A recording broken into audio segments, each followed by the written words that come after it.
It seems these days that nothing depreciates faster on macOS than some kind of fix that Apple has released to address some kind of malware.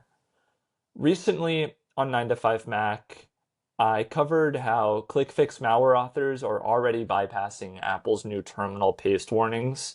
In macOS Tahoe 26.4, it added a new paste warning thing into terminal that let's see if I can get an image here. Yeah, this here.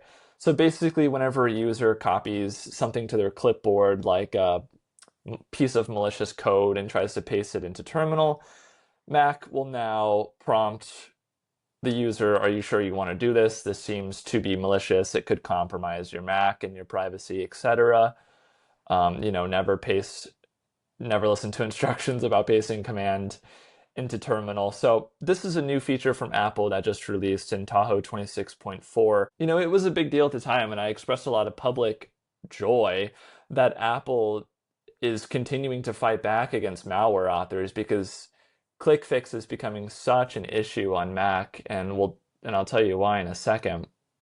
So last week, I wrote this column talking about how malware authors are already trying to bypass that new prompt feature.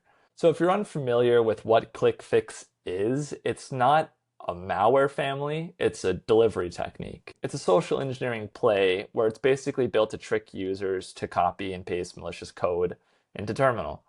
The payload is usually an info stealer, typically atomic stealer, which we're seeing a lot of these days.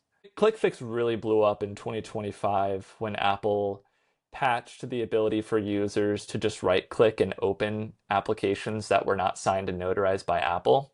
This was like an old gatekeeper override technique. And if you're unfamiliar with what gatekeeper is, it's basically a sort of antivirus that sits inside of Mac. It's from Apple and it sits at a system level that tries to block any kind of malicious apps from opening that Apple doesn't deem notarized by them.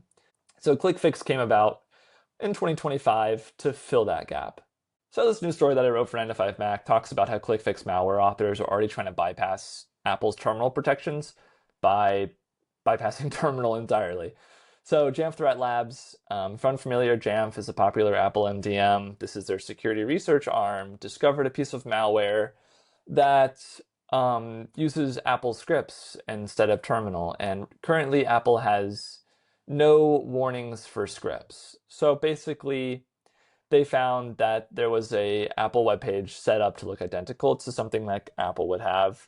The URL, of course, looks a little sketchy, but if you're older in age or there's a sense of urgency, you're moving fast, I could I could see someone easily falling for this. I mean, it looks identical to something you would see from Apple. Let me try to zoom in here.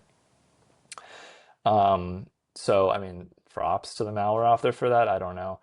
So this part here is dynamic, and when you hit the execute button, it launches a URL scheme in the browser. That URL scheme is a built-in macOS handoff that tells the system to open the script editor and preload whatever the script in the URL contains. So instead of terminal opening empty and waiting for a paste, script editor opens a malicious Apple script already sitting in the window and just one button away from running. The user just has to hit allow or always allow, and it runs. No copying, pasting, no terminal anywhere in this chain.